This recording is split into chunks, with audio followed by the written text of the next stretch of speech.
శ్రీను తన కుటుంబం నలుగురితో కలిసి ఒక చిన్న ప్రశాంతమైన పల్లెటూరులో జీవించేవాడు. అతను కష్టపడి పనిచేసి తన కుటుంబాన్ని పోషించుకునే సాధారణమైన ఒక రైతు. తనకున్న భూమిలో ప్రతి సంవత్సరం వరిని పండిస్తూ తన కుటుంబంతో కలిసి జీవనం సాగిస్తూ ఉండేవాడు. కానీ ఒక సంవత్సరం పరిస్థితులు మారిపోయాయి. వర్షాలు లేకపోవడంతో నీటి కొరత కారణంగా పంటలు పాడైపోయాయి. దిగుబడి లేకపోవడంతో వ్యవసాయం చేయడం చాలా కష్టమయ్యింది. అందుకే శ్రీను తన భార్యతో మాట్లాడి నగరానికి వెళ్లి ఉద్యోగం చేయాలని చెప్పి నిర్ణయించుకున్నాడు. నగరానికి వెళ్లాలని నిర్ణయించుకున్న 2 రోజుల తర్వాత శ్రీను కుటుంబంతో కలిసి సామాన్లన్నీ సదురుకుని ఊరు విడిచి వెళ్లడం ఇష్టం లేకపోయినా సరే బ్రతుకు తెరువు కోసం నగరానికి పయనమయ్యాడు. నగరానికి చేరుకున్న తర్వాత శ్రీను తన కుటుంబంతో కలిసి ఒక చిన్న ఇల్లు అద్దెకి తీసుకుని వాళ్ళు అనుకున్నట్లుగానే కొత్త జీవితాన్ని ప్రారంభించారు. ఒక నెల రోజుల పాటు అంతా బాగానే నడిచింది. కానీ నెల రోజుల తర్వాత శ్రీను హఠాత్తుగా అనారోగ్యం పాలయ్యాడు. వెంటనే శ్రీను అశ్రద్ధ చేయకుండా డాక్టర్ని కలిసి అన్ని పరీక్షలు చేయించుకున్నాడు. రిపోర్ట్స్ చూసిన తరువాత డాక్టర్, మీ రిపోర్ట్స్ లో పెద్ద సమస్య ఏమీ లేదు, ఈ మందులు ఒక వారం పాటు తీసుకుంటే బాగుపడతారు అని చెప్పాడు.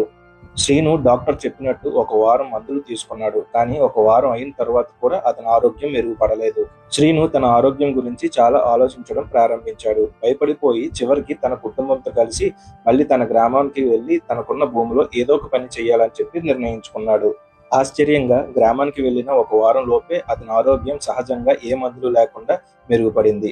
కొద్ది రోజుల్లోనే అతను మళ్ళీ పూర్తిగా ఆరోగ్యంగా మారి ఆనందంగా వ్యవసాయం చేయడం ప్రారంభించాడు. అయితే నగర జీవితం మరియు గ్రామ జీవితం మధ్య ఏం మారింది? అది శ్రీను ఆరోగ్యంపై ఎలా ప్రభావం చూపించింది? అసలు శ్రీను అనారోగ్యం పాలవడానికి అసలు కారణం ఏంటి అనేది ఈ వీడియోలో పూర్తిగా చూద్దాం. Welcome back to my channel LWD Vlogs, life without diabetes. సిటీకి వెళ్లక ముందు శ్రీను దినచర్య ఏ విధంగా ఉండేదో ఇప్పుడు చూద్దాం. ఉదయం సూర్యుడి కిరణాలు గ్రామాన్ని పాకుతుండగా ప్రకృతి మెల్లగా మేల్కొంటుంది. ఆ ప్రశాంతమైన వాతావరణంలో శ్రీను తన రోజు ప్రారంభిస్తాడు.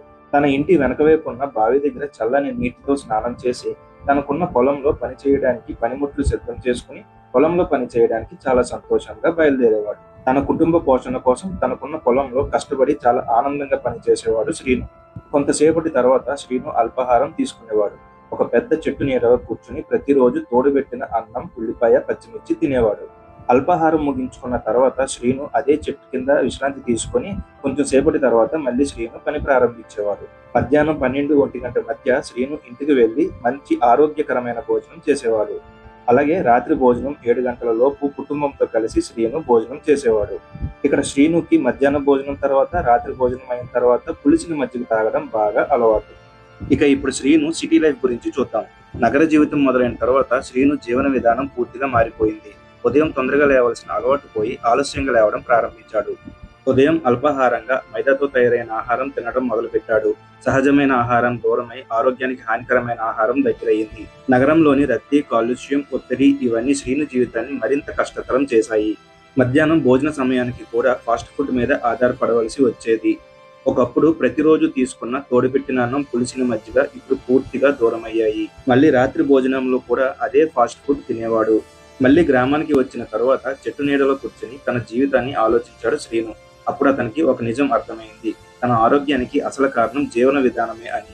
సొంత ఊరు, సొంత భూమి, సొంత పనిని ఎప్పుడు వదులుకుని వెళ్ళకూడదని చెప్పి నిర్ణయించుకున్నాడు.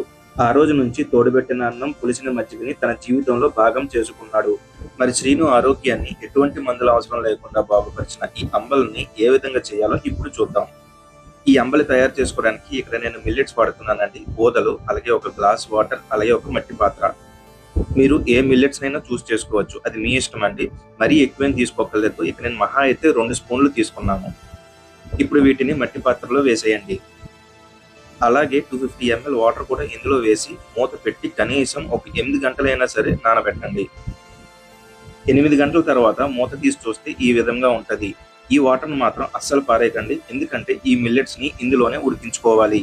ఇప్పుడు ఈ మిల్లెట్స్ ఉడికించుకోవడానికి మంటని కేవలం లో ఫ్లేమ్ లో మాత్రమే పెట్టండి. ఇవి 8 గంటలు నానే కనుక చాలా ఫాస్ట్ గా ఉడికిపోతాయండి. 10 నుంచి 15 నిమిషాల్లో ఉడికిపోతాయి. ఎక్కడ పలుకనే తగలకుండా ఈ విధంగా మెత్తగా ఉడికించేయండి. ఇప్పుడు బాగా చల్లారిన తర్వాత మీకు కావలసిన వాటర్ వేసుకుని ఒకసారి బాగా కలపండి. ఇప్పుడు ఈ అంబలి తయారు చేసుకునే ప్రాసెస్ లో ఇది చాలా ఇంపార్టెంట్ స్టెప్ అండి. ఒక పల్చని కాటన్ క్లాత్ తీసుకుని కుండ పైన వేసి ఈ విధంగా కట్టేయండి. ఖచ్చితంగా కాటన్ క్లాత్ వాడాలండి, మూత మాత్రం పెట్టకూడదు. ఇప్పుడు కొంచెం వెచ్చగా ఉన్న ప్రాంతంలో ఓవర్ నైట్ దీన్ని పెట్టి అలా వదిలేయండి. ఇప్పుడు ఓవర్ నైట్ అంటే 12 గంటలు అయిన తర్వాత క్లాత్ తీసి చూస్తే ఈ విధంగా ఉంటదండి. ఒకసారి బాగా కలపండి. ఇప్పుడు ఒక స్టెయినర్ సహాయంతో ఈ ఫెర్మెంటెడ్ వాటర్ ని ఈ విధంగా ఫిల్టర్ చేయండి. ఈ గ్లాస్ లో కలెక్ట్ అయింది ఏదైతే ఉందో దీన్ని అంబుల్ అంటారండి, ప్రోబయోటిక్. ఇదేమో ప్రీబయోటిక్ అంటారండి. దీన్ని మీరు పెరుగు కలుపుకొని మార్నింగ్ బ్రేక్ఫాస్ట్ కింద తినేయచ్చు. ఈ అంబల్ని ఎంప్టీ స్టమక్ తో మాత్రమే తాగాలండి. అప్పుడే మనకి చాలా మంచి రిజల్ట్స్ అనేవి వస్తాయి. అంతేనండి. నేను రాసుకున్న ఈ చిన్న కథతో ఈ అంబలి తయారు చేయడం కానీ మీకు నచ్చితే ఈ వీడియోకి లైక్ చేయండి, షేర్ చేయండి, సబ్స్క్రైబ్ చేయండి. Thank you.